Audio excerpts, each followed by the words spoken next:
Eh bien, on se retrouve à Los Angeles, à Venice Beach ou Santa Monica.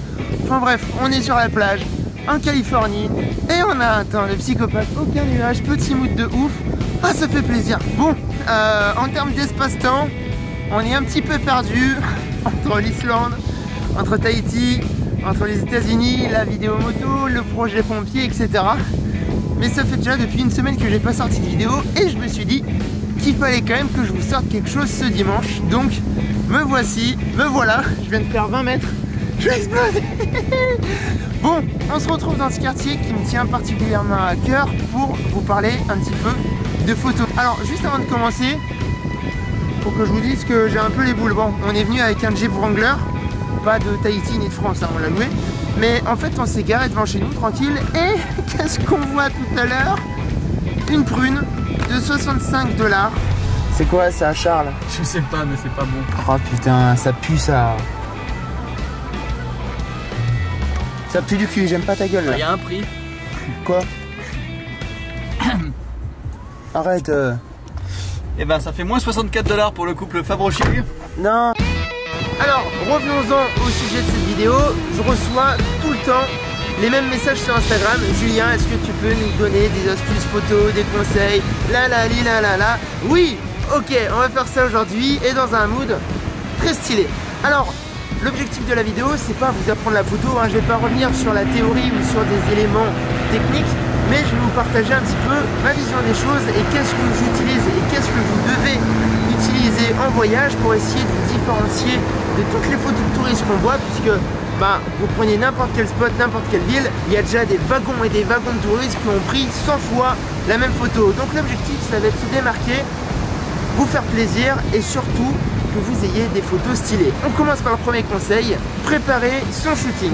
La première étape les amis, quand vous venez dans une ville ou que vous êtes en voyage, c'est de préparer un petit peu son itinéraire. Alors certes, des fois vous voulez visiter des centres-villes, vous avez des monuments à voir, etc. Et bien c'est là où il faut préparer en amont son shooting, en allant voir sur Instagram ce qui se fait, les spots, les différents angles, etc. Ça va vous donner de l'inspiration et ça va vous permettre d'imaginer un petit peu 2-3 vues créatives qui vont vous donner d'autres idées derrière et c'est comme ça qu'on prend quand même pas mal d'inspiration. Moi je sais qu'avant chaque voyage, je me fais un gros shot d'inspiration sur Instagram. Je trouve des hashtags, par exemple Moody Rams, Dips, Obsessed, etc. Comme ça, j'essaye de visualiser un petit peu ce que je peux faire, ce qui se fait, les tendances, etc. Et je peux vous assurer que ça vous donne quand même pas mal d'inspiration. Ça coûte combien? Yes, et ben je vais en trouver une et puis je te propose qu'on aille par là-bas, shooter un petit peu et je pense que ça va être pas mal. Yes mon gars, yes. Let's go. Allez, on selle cowboy. on selle. Comment on fait? Parce que je sais pas comment on fait. Ah, faut donner une impulsion. Oh. Yes. Oh yes, c'est la folie, faut pas rouler dans l'air, je suis désolé. C'est la folie, on va s'amuser. T'en prends une et on y va. On va découvrir. J'ai réservé à la 4 minutes.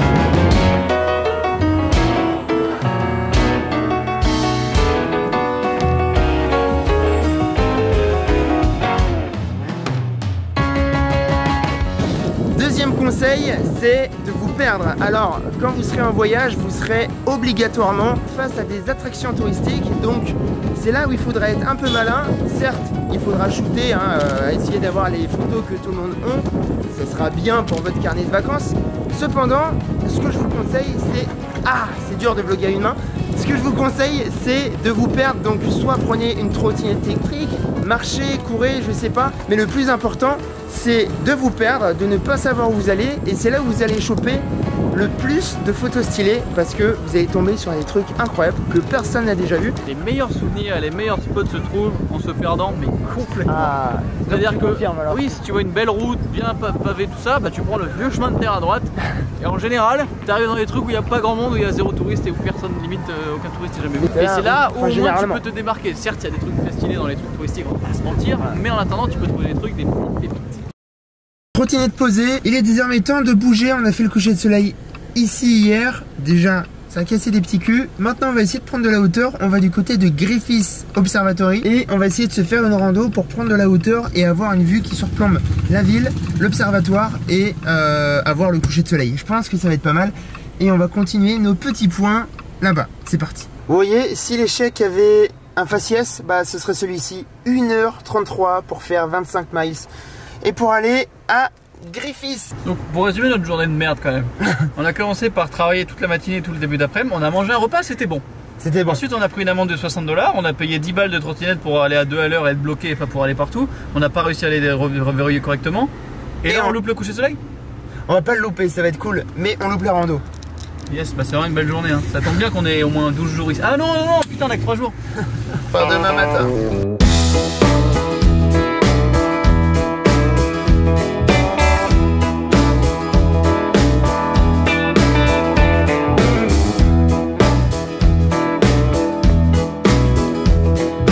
Après 1h10 à conduire, on aperçoit enfin le Graal, Hollywood Sign. Il nous reste 22 minutes. Et le soleil se couche. Cool. Troisième conseil, golden, golden, golden et encore golden. Il y a un truc qui va vous faire prendre vachement de compétences en photo, c'est maîtriser et shooter pendant ces heures-là, pendant que la lumière est bien jaune, bien orangée. Et c'est là que vous allez pouvoir faire ressortir une ambiance, un mood, une atmosphère hyper différente de ce que vous auriez à midi. Donc moi c'est simple, à chaque fois que je suis en voyage, je fais les sunrise et les sunsets. Et on va dire que la journée, c'est là où je me repose, c'est là où j'édite, c'est là où je bosse, c'est là où je fais du montage. Et tout le reste, je sors shooter pour kiffer. Après, il y a une petite astuce qui est hyper importante. Quand vous avez un soleil comme ça, sur vos réglages, n'hésitez pas à monter votre ouverture pour vous mettre à F14, F16, F20, F22. Ça va vous donner des petites spirales avec la lumière. Et là, vous pouvez jouer avec votre sujet pour donner des photos du genre. Et je dois vous avouer que je prends énormément de plaisir à faire ça. Allez, on monte vite fait parce que le soleil est en train de tomber. C'est parti, c'est speed. Je suis en train de passer par des chemins, je ne sais même pas où ça me mène. Ce qui est sûr, c'est que j'y vais. Vous voyez l'autre conseil que je vous ai donné tout à l'heure, de sortir des sentiers battus et d'explorer. Bah, c'est exactement ce que j'ai fait. J'ai trouvé un chemin qui payait pas de mine et qui montait très très fort. J'ai suivi et finalement je me suis élevé très vite au niveau de Griffiths et ça nique, putain. J'ai bien fait, allez je monte encore un peu. Oh putain, je suis mort. Oh là là, le mood est incroyable. Oh, je kiffe, putain. Voilà pourquoi c'est important de shooter à ces heures là. Ces types de photos, vous l'aurez quand vous couchez tard ou quand vous levez tôt. Putain, c'est incroyable. J'aime bien parce que en même temps, je suis en train de me faire mes propres photos pour mon compte Insta.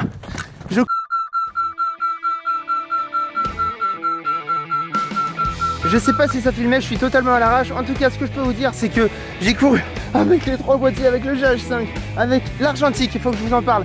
Tout ça pour arriver sur un spot de psychopathe. Je me suis dit, il faut que j'aille par là-bas pour trouver Griffiths devant le downtown et c'est chose faite. Franchement, les gars, ça casse des culs, c'est trop beau, putain. Oh, allez, j'en profite d'être ici pour aborder le 4e point. Il s'agit de shooter à l'ancienne. Alors, moi, il y a un truc qui m'a fait vraiment, qui a eu l'effet d'un déclencheur, sans mauvais jeu de mots, c'est le fait de découvrir la photo par la photo argentique. Rappelez-vous, c'était, je pense, il y a à peu près un an et demi, où j'ai récupéré les anciens appareils de mon grand-père. Et là, j'ai commencé à comprendre ce qui était la vitesse, ce qui était l'exposition, les ISO, etc., etc. Et en fait, ce qui est bien avec l'argentique, c'est que on prend le temps. On prend le temps de composer son image, on prend le temps de réfléchir parce que tout ça, ça a une valeur. Tu payes la pellicule, tu payes le développement et au final, une photo ratée, c'est une photo qui vaut quand même un petit peu d'argent. Donc là, avec le numérique, on est plutôt bien parce que, entre guillemets, on a le droit à l'erreur. En tout cas, il faut pas partir comme ça, il faut pas se dire oui, de toute façon, je peux shooter des milliers de photos, peu importe le résultat, il y en aura forcément une ou deux de bien. Non, prenez le temps de réfléchir à vos compositions. Est-ce que vous voulez du flou? Est-ce que vous voulez jouer avec la lumière? Est-ce que vous voulez une profondeur de champ? Est-ce que vous voulez de la plongée, de la contre-plongée, etc., etc. Ça, c'est tout ce qui va composer votre image et apporter de la valeur. Donc c'est pour ça qu'une photo, ça se prend pas comme ça à la va-vite. Bon, je pense qu'on en fait tous et parfois ça marche bien, mais le plus souvent, il faut réfléchir à tout ça, prendre le temps de faire ses mises au point, prendre le temps de gérer la lumière, etc., etc. On vient de rentrer, on est explosé et on vient de passer une petite soirée de ouf puisqu'on a fait le sunset à Griffith Observatory. Et ensuite on a pris la voiture pour manger au Shake Shack du downtown. Je le dis pas très bien je crois. Shake Shack. Shake Shack. Ah c'est difficile. Mais je vous promets, je me débrouille en anglais ici dans cette jungle américaine et je kiffe ça. Alors, on arrive au dernier conseil et pour moi c'est l'un des plus importants, c'est arrêter d'utiliser le mode automatique. Alors peut-être que vous n'utilisez pas, peut-être que vous l'avez jamais utilisé. En tout cas, le mode automatique ça va à l'encontre même de la vision du photographe puisque on fait confiance au boîtier et pas du tout en soi, en ses compétences et à ce qu'on a derrière la tête. Par exemple, vous prenez cette photo, là j'étais à Venice Beach derrière le panneau, je savais que je voulais quelque chose symétrique et pendant 10 minutes, allez pendant 5 minutes, j'ai attendu le passage d'une voiture et je savais que je voulais non pas figer le mouvement pour que la voiture soit arrêtée en tout petit, je voulais avoir un effet filet pour que la voiture soit toute floue avec une sensation de mouvement. Là si j'étais en mode automatique, jamais j'aurais pu avoir ce résultat puisque les ISO auraient été super bas, la vitesse très rapide et l'ouverture à 2.8. Donc j'aurais jamais pu avoir ça et là voilà, j'avais déjà ma composition en tête et c'est en bougeant, en essayant de prendre du temps et en essayant de composer votre photo avant même d'avoir mis l'œil dans le boîtier que vous pouvez arriver à ça. Et il y a quand même un petit point bonus, je sais que j'avais parlé de 5 points, mais il y a un petit point bonus qui est hyper important et c'est ce qui va transformer un petit peu vos photos de voyage, c'est